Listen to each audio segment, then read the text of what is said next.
ಇವತ್ತು ರಾಯಚೂರು ನಗರದಲ್ಲಿರುವಂಥ ಸರ್ಕಾರಿ ಬಾಲಕರ ಪದವಿ ಪೂರ್ವ ಕಾಲೇಜಿನಲ್ಲಿ ಏನು ಇಷ್ಟು ದಿವಸ ಮಳೆ ಬಂದಿದ್ದರಿಂದ ಒಂದು ಬಿಲ್ಡಿಂಗ್ ಛತ್ತು ಬಿದ್ದಿತ್ತು ಅಂತ ನಮ್ಮ ಗಮನಕ್ಕೆ ಬಂತು.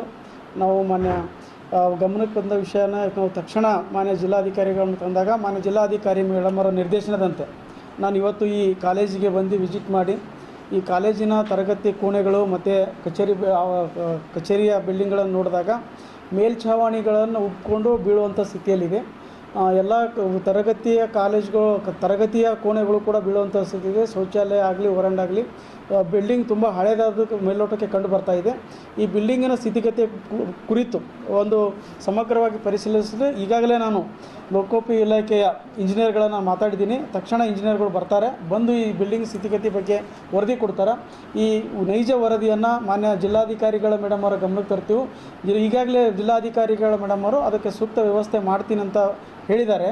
ಆ ರಿಪೋರ್ಟನ್ನು ಆಧರಿಸಿ ಮೇಡಮ್ ಅವರು ಒಳ್ಳೆಯ ಒಂದು ತೀರ್ಮಾನ ತಗೋತಾರೆ. ನಮ್ಮೆಲ್ಲ ಮಕ್ಕಳಿಗೆ ಯಾವುದೇ ಪ್ರಾಣಾಪಾಯ ಆಗಿಲ್ಲ, ಯಾವ ಮಕ್ಕಳಿಗೂ ಗಾಯ ಆಗಿಲ್ಲ. ನಮ್ಮ ಸದೈವ ಇನ್ನು ಮುಂದೆ ಇಂಥ ಘಟನೆಗಳು ಮರುಕಣದಂತೆ ಎಲ್ಲ ಪ್ರಿನ್ಸಿಪಾಲರಿಗೆ ಮತ್ತೆ ಎಚ್ಚರಿಕೆ ವಹಿಸಿ ಮಳೆಗಾಲದಲ್ಲಿ ನೀರು ಬಂದು ಈ ಥರ ಬಿಲ್ಡಿಂಗ್ಗಳ ಮಕ್ಕಳ ಮೇಲೆ ಬೀಳದಂತೆ ಮೊನ್ನೆ ಕಟ್ಟುನಿಟ್ಟಿನ ಎಚ್ಚರಿಕೆ ವಹಿಸಲು ನಾವು ಮತ್ತೊಮ್ಮೆ ತಮ್ಮ ಪತ್ರಿಕಾ ಮುಖಾಂತರವಾಗಿ ಮತ್ತು ಎಲ್ಲ ಪ್ರಿನ್ಸಿಪಾಲ್ಗಳು ಶಾಲಾ ಕಾಲೇಜಿನ ಕಟ್ಟಡಗಳಿಗೆ ಮತ್ತು ಪ್ರಾಥಮಿಕ ಪ್ರೌಢಶಾಲೆಗಳಿಗೂ ಇಂಥ ದುರ್ಘಟನೆಗಳಾಗದಂತೆ ನಾವು ಮುನ್ನೆಚ್ಚರಿಕೆ ಕ್ರಮ ಕೈಗೊಳ್ಳಲು ಮಾನ್ಯ ಜಿಲ್ಲಾಧಿಕಾರಿ ಮೇಡಮ್ ಸಲಹೆ ನೀಡಿದ್ದಾರೆ. ಆ ಥರಂತೆ ನಾವು ನಮ್ಮ ಜಿಲ್ಲೆಯಲ್ಲಿ ಮುನ್ನೆಚ್ಚರಿಕೆ ಕ್ರಮವನ್ನು ವಹಿಸ್ತೀವಿ.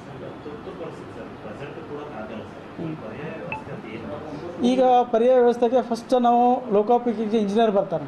ಈ ಇಂಜಿನಿಯರ್ನ ಯಾವಾಗ ಬಿಲ್ಡಿಂಗ್ ಕಟ್ಟಿದೆ, ಯಾವ ಏಜೆನ್ಸಿ ಕಟ್ಟಿದೆ, ಆನಂತರ ಇದ್ರ ಗುಣಮಟ್ಟ ಏನು, ಅಥವಾ ಏನು ಈ ತಕ್ಷಣ ಮಳೆ ಬಂದರೆ ಬೀಳ್ತದೋ ಅಥವಾ ಬೀಳೋದಿಲ್ಲೋ ಅಥವಾ ತಾತ್ಕಾಲಿಕ ವ್ಯವಸ್ಥೆ ಒಂದು ವರದಿ ಕೊಡ್ತಾರೆ. ಆ ತಾಂತ್ರಿಕ ವರದಿ ಬೇಸ್ ಮೇಲೆ ಮಾನ್ಯ ಜಿಲ್ಲಾಧಿಕಾರಿಗಳು ಮೇಡಮ್ ಅವರು ಮುಂದಿನ ಕ್ರಮ ಕೈಗೊಳ್ತಾರೆ.